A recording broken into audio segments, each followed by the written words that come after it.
Jay Leno, a man forged in the fire of rejection, tempered by humiliation, and shaped by a relentless will that refused to break. For 22 years, he was the heartbeat of American late-night television, the voice that became as familiar as home itself. He built an empire worth over $450 million and etched his name into the soul of a nation. But behind that legacy lies a story not glamorous, but devastating. Brutal accidents that nearly killed him back-to-back, losses of 3 loved ones to cancer, and a current reality so heartbreaking it would shatter most men. Before we begin, if Jay Leno's laughter ever lifted you through a dark night, leave a like as tribute to the man who spent his life giving joy while carrying unbearable pain alone. Behind the thunder of global fame lies a cruel truth. Jay Leno's first stage was not lit with dazzling spotlights, but with the cold fluorescence of classrooms, where he was dismissed, humiliated, and told he would never amount to anything.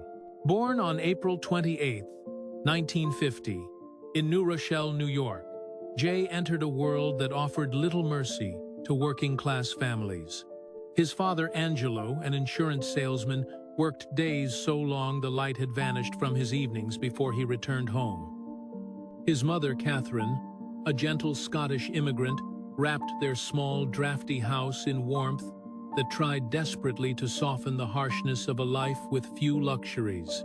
They settled in Andover, Massachusetts, where winter crept through thin walls and second-hand furniture bore the weight of too many years.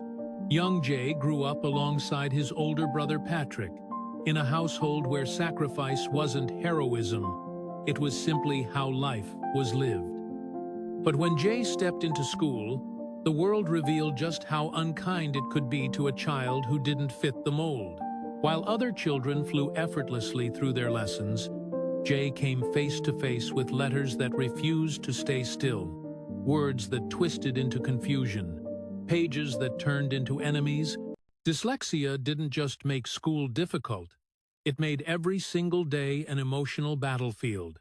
He wasn't just behind, he was alone. Teachers saw a boy who couldn't keep up, not a child desperately trying to decode a world everyone else seemed to understand. And then came the moment that carved itself into his life with quiet brutality. When a school guidance counselor looked at his mother and delivered a verdict that could have extinguished any child's hope: education isn't for everybody. That single sentence became the deepest scar of all. School was very difficult, but making people laugh got me through it, Jay would later admit. A simple sentence that reveals the isolation, the shame, the longing to belong.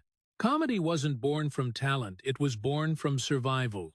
While other children escaped into games or sports, Jay clung to the one thing he could still control, the laughter he could spark in others. He learned to imitate teachers not because he wanted to be clever, but because he hoped to hide the humiliation that rose every time a book was placed in his hands. He cracked jokes not to shine, but to disappear. Humor became a shield, the only barrier between a gentle, wounded child and a world that had already decided he was destined for less. In that small Andover house, with peeling paint and winters that felt endless, Jay learned to stitch a smile over the ache inside him. His mother nurtured his imagination, sensing the quiet storm her son was weathering. His father taught him that effort, pure, relentless effort, could outrun expectation. From neglect, he carved resolve. From rejection, he learned defiance. Armed with nothing but stubborn will, and the bruises of rejection still fresh on his spirit, Jay Leno stepped into adulthood, carrying a fragile dream and years of being dismissed. In 1968, at just 18 years old, he walked away from Andover High School and enrolled at Emerson College in Boston to study speech therapy, a sensible path to everyone but him. What truly beat within him was the pulse of comedy, that instinctive need to make people laugh. But Boston would make him pay dearly. He worked at a Rolls-Royce dealership during the day, slowly awakening a lifelong passion for machines, and bounced between odd jobs at night. These weren't stepping stones, they were survival. Every paycheck vanished the moment it arrived, swallowed by rent, gas and meals, so cheap he sometimes skipped them to make the week stretch. And when even that failed, he slept in his car, an aging, rattling heap that shook in the winter wind and felt barely thicker than a tin can against Boston's bitter cold. Frost crept across the windshield at night. His breath turned to fog. His fingers stiffened until he tucked them under his arms for warmth that never truly came. He wasn't officially homeless, but life hovered 1 inch from the edge. No comfort, no safety, no certainty. Just a young man curled in the dark, hungry and shivering, clinging to a dream that felt too important to abandon. By 1973, at 23, and still a student, Jay made his first act of quiet rebellion against the life the world once told him he was destined for. He opened a tiny comedy club, barely a venue, just a cramped room with mismatched chairs, a thin stage, and a microphone that crackled like it was coughing. But it was his. Between managing the club, dragging himself through classes, and grinding through day jobs that drained every ounce of energy, he began performing at open mics across Boston. In smoky basements in bars, where the neon lights flickered like dying stars, Jay discovered the cruel truth of show business. Talent alone couldn't save you. Some nights only a handful of people came. Other nights the silence after a joke felt heavier than any insult. Club owners shrugged him off. You don't have the spark. You're just ordinary, as if they were reading a verdict carved long ago. One night, after waiting hours in the freezing wind for a chance to perform, a club owner shut the door in his face with a flat statement. We're not wasting stage time tonight. The drive home felt like drowning. But fate had other plans. In 1974, Jay moved to Los Angeles, the city where dreams either ignited or died in silence. He arrived with $1,200, no connections, and a comedy routine he had polished in Boston's harshest rooms. He slept in his car again, this time parked behind the Comedy Store on Sunset Boulevard, waking to California heat that felt just as unforgiving as Boston's cold. He showered at gas stations, ate day-old sandwiches, and lived on hope so thin it could barely be called a plan. Then came 1977, the year that changed everything. After 3 years of relentless grinding, Jay finally earned a coveted spot performing at the Comedy Store. The owner, Mitzi Shore, a woman with eyes that could spot talent through the thickest fog of mediocrity, saw something in him. Not polish, not charisma, but raw, unbreakable determination. She gave him stage time, and Jay seized it like a drowning man grabs rope. Night after night, he performed, refining his timing, sharpening his wit, learning to read a room the way a sailor reads wind. And on March 2nd, 1977, Johnny Carson's talent scout sat in the audience at the Comedy Store and watched Jay perform. 2 weeks later, Jay received the call that would alter his destiny forever. He was invited to appear on The Tonight Show, starring Johnny Carson. On that night, standing under lights so bright, they felt like judgment itself, Jay delivered a set that earned something sacred in show business. Johnny Carson's wave to the couch, an invitation that told the world this one matters. From neglect, he carved resolve. From rejection, he learned defiance. By 1992, Jay Leno was no longer the boy who slept in his car. He was the host of The Tonight Show, inheriting the throne from Johnny Carson himself. For 22 years, he commanded that stage with unshakable presence. His monologues became the nightly heartbeat of America, woven into the fabric of culture with wit sharp as a blade and warmth as familiar as home.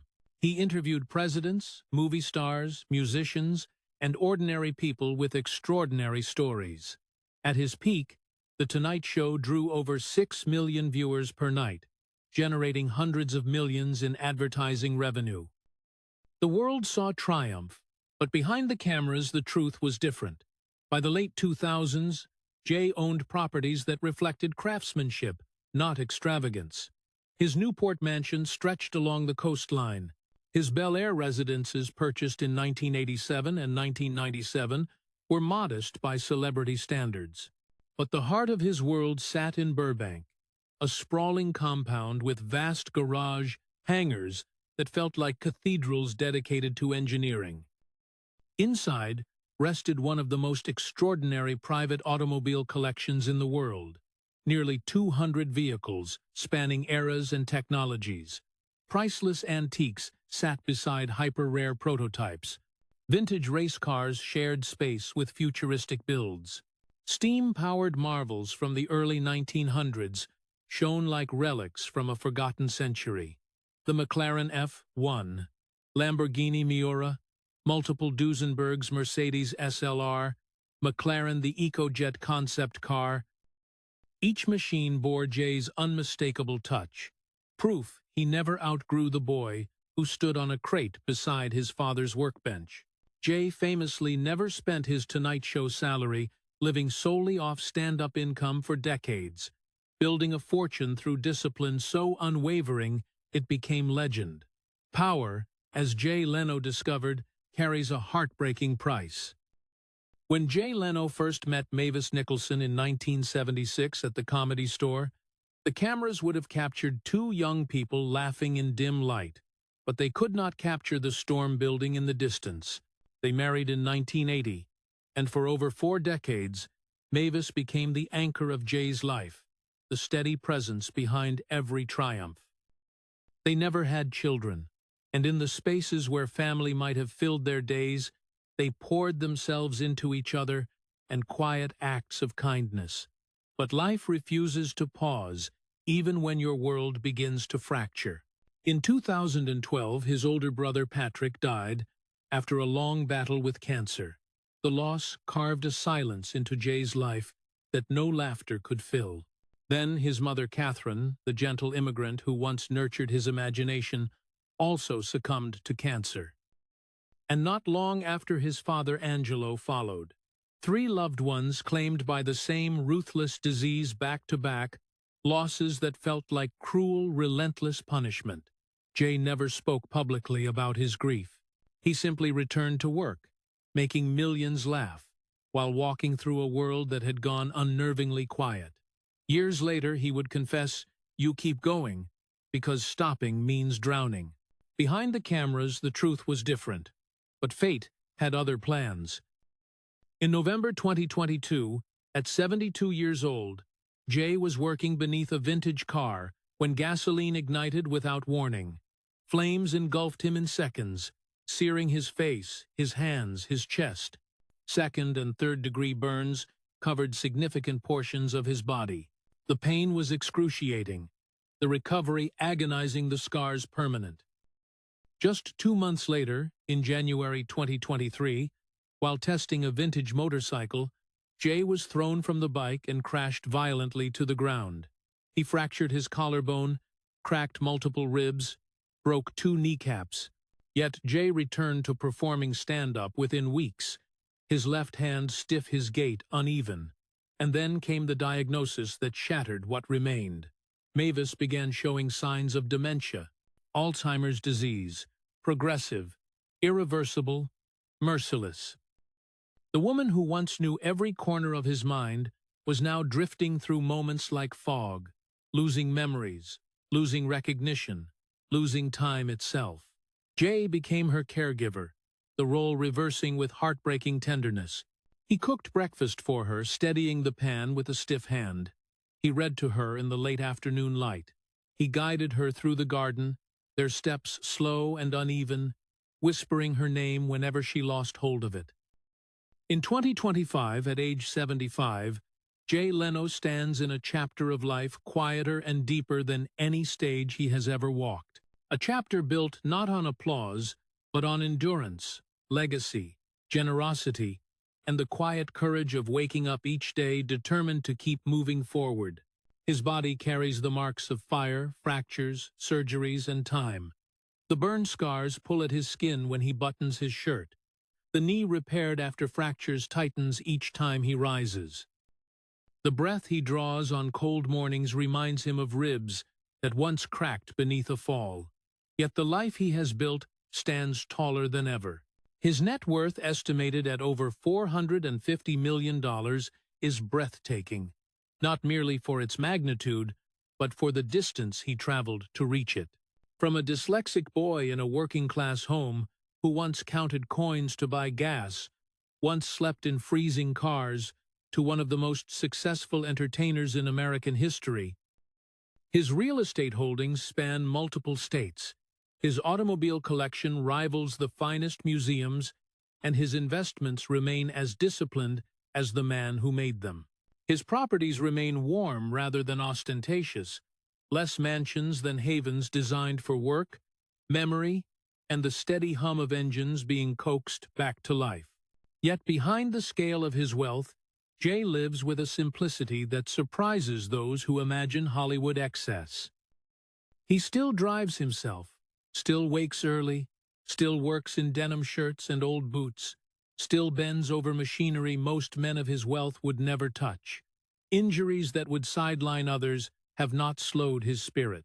He performs stand-up with the same devotion he had at 20, stepping onto dimly lit stages where people sit close together, hoping for laughter to carry them through the night. For Jay, comedy is not escape, but oxygen, the last thread connecting him to the world as it once was. He also gives quietly without ceremony, the way he once slipped a folded check into a veteran's hand backstage and whispered, "Please don't tell anyone." Over the years, Jay has donated millions to veterans programs, children's hospitals, burn centers, mechanical engineering scholarships, and emergency medical funds. He has funded surgeries for strangers who never learned his name and supported families in crisis without ever asking for recognition. "If you have more than you need, you take care of people," he often says, and he lives that truth with a sincerity that makes applause unnecessary. Because he and Mavis never had children, he has structured a detailed living trust, ensuring Mavis's care before all else. Then, directing the rest of his fortune toward scholarships, community foundations, medical research, and charities, shaped by the values his parents once whispered into him at the kitchen table. And every day he faces the quiet heartbreak of Mavis's fading memory. The woman who was once his anchor now needs him to be hers. Yet even in this there is tenderness. Devotion is not measured by ease. It is measured by endurance, by presence, by the vow to stay when life becomes harder than either of you ever imagined. And he stays, not because it is easy, but because love in its truest form does not walk away. Perhaps this is the true legacy of Jay Leno. Not the fame, not the cars, not the fortune, but the unwavering courage of a man who keeps going. He teaches us that success is built quietly, one day at a time, that love persists even as memory fades, that family lives on, in the choices we make long after the people we love are gone, and that age, though lined with pain, can still shine with dignity. Strength is not the absence of sorrow, but the resolve to keep moving through it.